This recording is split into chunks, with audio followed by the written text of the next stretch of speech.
అందరికీ నమస్కారం అండి.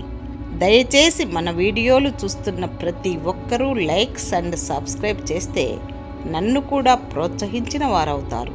దీంతో మరిన్ని మంచి వీడియోలు చేసే అవకాశం కలుగుతుంది. గమనించగలరు. పుట్టుకతో ఎవరూ గొప్పవారు కాలేరు. మన ప్రవర్తన చేతలే మనల్ని గొప్పవారిగా మారుస్తాయి. ఉన్నోడు ఉన్నది ఊడ్చి మందు తాగాలని చూస్తున్నాడు. లేనోడు ఉన్నదాన్ని దాచుకొని గంజితో సరిపెట్టుకుంటున్నాడు. తోటి వారికి బాగా సంపద ఉందని నీకు లేదని ఎప్పుడూ బాధపడవద్దు. నీ దగ్గర నిజాయితీ లేనప్పుడు మాత్రమే బాధపడు. మంచివాడి కంటే ముంచేవాడి మాటలే బాగా నమ్ముతారు. ఎందుకంటే కషాయం కంటే కాఫీ రుచిగా ఉంటుంది కదా. శరీరం బలహీనపడినప్పుడు అసూయ లాంటి వ్యాధులు మరింత పెరుగుతాయి. పట్టీల విలువ వేల రూపాయల్లో, కానీ వేసేది కాళ్ళకి. కుంకుమ విలువ రూపాయలలో, కానీ పెట్టుకునేది నుదుటిపైన.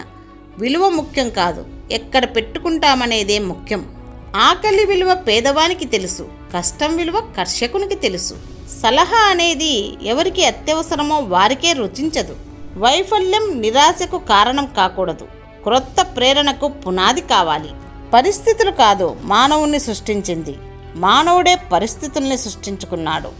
ఎప్పుడూ ధైర్యంగా ఉండటానికి ప్రయత్నించు. అదే నిన్ను ఎక్కడైనా ఎప్పుడైనా విజేతగా నిలబెడుతుంది. ఏ పని చేస్తున్నామన్నది కాదు, ఒకరి మీద ఆధారపడకుండా బ్రతుకుతున్నామా లేదా అన్నదే ముఖ్యం. ఎవరిని ఎక్కువగా నమ్మకు. వేసవిలో కాళ్లకు రక్షణగా ఉన్న చెప్పులే వర్షాకాలంలో నీ వెనుక బురద చల్లుతాయి. అలాగే ఈరోజు నీ వెనుక ఉన్న వాళ్ళే రేపు నీకు వెన్నుపోటు పొడుస్తారు. ఒక వ్యక్తి గెలుపు ఓటములకు భార్య కారణమన్నది ఎంత నిజమో, ఒక భార్య కన్నీటికైనా సంతోషానికైనా భర్తే కారణమన్నది అంతే నిజం. నీ కష్టం ఇప్పుడు గెలుపునివ్వకపోవచ్చు, కానీ ఏదో ఒక రోజు అది నిన్ను ప్రపంచానికి గొప్పగా పరిచయం చేస్తుంది. ఎదుటివారిపై ప్రేమ, జాలి, దయలేని వ్యక్తి పశువుతో సమానము. ధర్మదేవత మేలుకొంటే అధర్మం గొంతును నిర్దాక్షిణ్యంగా ఖండిస్తుంది. ఈ సత్యాన్ని ఎవరైనా గ్రహించవలసిందే. మనిషికి కోపం అనేది ఒక చేతకానితనం. మనం ఏం చెయ్యలేని చెప్పలేని స్థితిలో ఉన్నప్పుడు సులభంగా వచ్చే ఒక ఆయుధం. ఆ కోపం వలన బంధాలు దూరం అవ్వడం తప్ప దాని ఉపయోగం ఏమీ ఉండదు. మనిషి ఎలా ఉన్నాడో చూడకండి, మనసు ఎలా ఉంటుందో చూడండి. అందం పోతుంది, ఆస్తి తరిగిపోతుంది, కానీ మంచి మనసు ఎప్పటికీ మీకు తోడుగా ఉంటుంది. అవసరాలకు అనుగుణంగా తనను తాను మార్చుకునే మనస్తత్వం మనదైతే అందరూ మనవారే. పరాయి వారు ఎవ్వరూ ఉండరు, పోగొట్టుకోవడం ఉండదు. ప్రతి క్షణం మంచి కోసం బ్రతికితే ప్రపంచమంతా మీకు స్నేహితులే. ప్రతి క్షణం చెడు కోసం బ్రతికితే ప్రపంచంలో ప్రతి మూల మీకు శత్రువులే. ఈ లోకంలో నువ్వు ద్వేషించిన, నిన్ను ప్రేమించిన వాళ్ళు ఉన్నారంటే అది కేవలం అమ్మ మాత్రమే. ఎవరు ఏం చెప్పినా వినాలి. విన్న వెంటనే తొందరపడకుండా అందులో నిజమెంతో అబద్ధమెంతో తెలుసుకొని ప్రవర్తించే వారు బుద్ధిమంతులు. ప్రతిఫలం ఆశించకుండా చేసే మేలు మహాసముద్రం కంటే చాలా గొప్పది.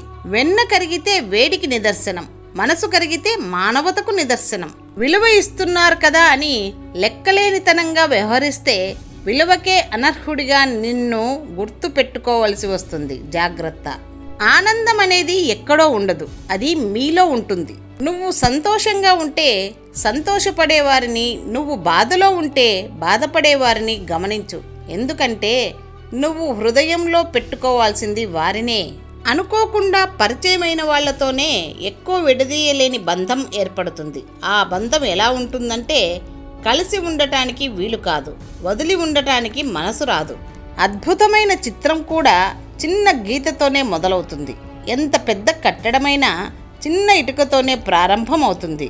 కాబట్టి నిరాశకు లోనవ్వకుండా చేసే పని మీద శ్రద్ధ ఉంచండి. తప్పక ఒకరోజు మీరు అనుకున్నది సాధించి తీరుతారు. ఒక ఆడది ఎంతటి అందగత్తె అయినా భర్త పరాయి ఆడదానితో ఉంటే ఆమె జీవితం నరకమే.